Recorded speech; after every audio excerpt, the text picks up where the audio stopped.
Hi my dear friends, வணக்கம் and welcome to எனக்கு பிடித்த சமையல். ஃப்ரெண்ட்ஸ், நம்மளுக்கு என்ன பார்க்க போகிறோம் அப்படின்னா, இந்த டைமில் நம்ம எல்லாருக்குமே ரொம்ப யூஸ்ஃபுல்லான ஒரு வீடியோ தாங்க இன்றைக்கி உங்கள் கூட ஷேர் பண்ண போகிறேன். ஸோ வீடியோ ஃபுல்லாக பாருங்கள். கண்டிப்பாக இந்த வீடியோ நிறைய பேருக்கு ரொம்பவுமே யூஸ்ஃபுல்லாக இருக்குதுன்னு நினைக்கிறேன். அப்படி யூஸ்ஃபுல்லாக இருக்குன்னு நினச்சிங்க அப்படின்னா லைக் பண்ணுங்கள், ஷேர் பண்ணுங்கள். நம்ம சேனலுக்கு தான் நீங்கள் ஃபர்ஸ்ட் டைம் வர்றீங்க அப்படின்னா மறக்காமல் நம்ம சேனலுக்கு சப்போர்ட் பண்ணுங்கள். இப்போ வாங்க வீடியோக்கு போய் என்ன எப்படி செய்யலாம் அப்படின்னு ஃபுல்லாக பார்த்து தெரிஞ்சுக்கலாம். இப்போ ஃபஸ்ட்டு இதை ரெடி பண்ணுறக்காக ஒரு மிக்ஸி ஜார் எடுத்து 1/4 கப் அளவு பொட்டுக்கடலையை உள்ளே சேர்த்துக்கலாங்க. இந்த கப்பில் நான் 1/4 கப் அளவு பொட்டுக்கடலை எடுத்திருக்கேன் இல்லைங்களா. இப்போ இதை நல்லா அரைச்சி எடுத்தோம் அப்படின்னா அதே கப்பில் 1/2 கப் அளவுக்கு நமக்கு வந்து பொட்டுக்கடலை பவுட்ரு கரைச்சிருங்க. அதை வந்து ஒரு வடிகட்டி யூஸ் பண்ணி நல்லா சளிச்சு எடுத்துக்கலாம்.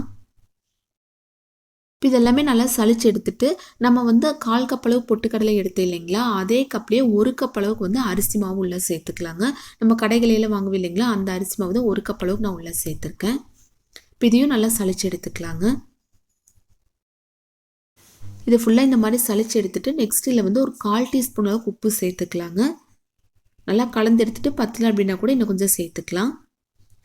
கொஞ்சமாக பெருங்காயத்தூள் சேர்த்துக்கலாங்க.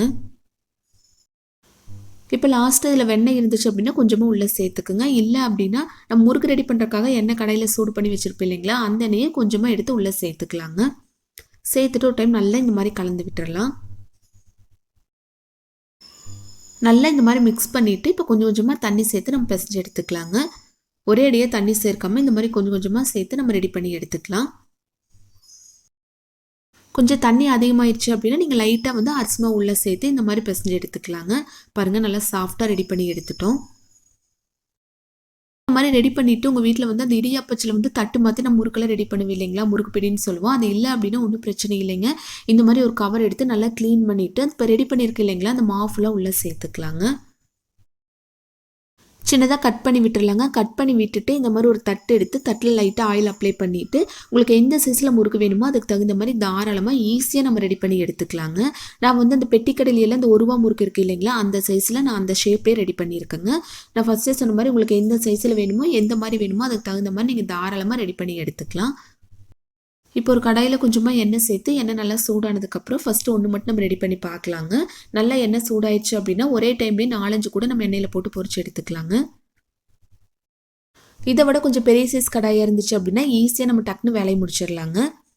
உங்களுக்கு வந்து இந்த மாதிரி குட்டி பிளேட்டில் உள்ளே போகிற கொஞ்சம் பயமாக இருக்குது அப்படிங்கிறவங்க என்ன பண்ணலாம் அப்படின்னா இந்த மாதிரி கரண்டி வச்சுருக்கேன் இல்லைங்களா, அந்த கரண்டியோட பேக் சைடில் கூட இந்த மாதிரி நீங்கள் சுற்றி ஒவ்வொன்றா உள்ளே சேர்த்துக்கலாங்க. இதை விட குட்டி குட்டி முறுக்கு கூட நான் ரெடி பண்ணியிருக்கேங்க. அது கூட உங்ககிட்ட லாஸ்ட்டாக காமிக்கிறேன். கொஞ்சம் சின்ன சைஸில் ரெடி பண்ணோம் அப்படின்னா பார்க்குறதுக்கு ரொம்ப அழகாக இருக்குங்க. கண்டிப்பாக நீங்கள் அந்த மெத்தடில் கூட ட்ரை பண்ணி பாருங்கள். அவ்வளோதான் பாருங்கள், சூப்பராக நம்ம முறுக்கு ரெடி ஆயிடுச்சு. கண்டிப்பாக எல்லாருமே ட்ரை பண்ணி பாருங்கள். டேஸ்ட் ரொம்ப ரொம்ப அட்டகாசமாக இருக்குங்க. ட்ரை பண்ணி பார்த்துட்டு எப்படி வந்துச்சு அப்படின்னு உங்கள் ஃபீட்பேக் மறக்காமல் என் கூட ஷேர் பண்ணுங்கள். இந்த வீடியோ யூஸ்ஃபுல்லாக இருக்குன்னு நினச்சிங்க அப்படின்னா லைக் ஷேர் பண்ணி நம்ம சேனல் சப்போர்ட் பண்ணுங்கள். தேங்க்யூ.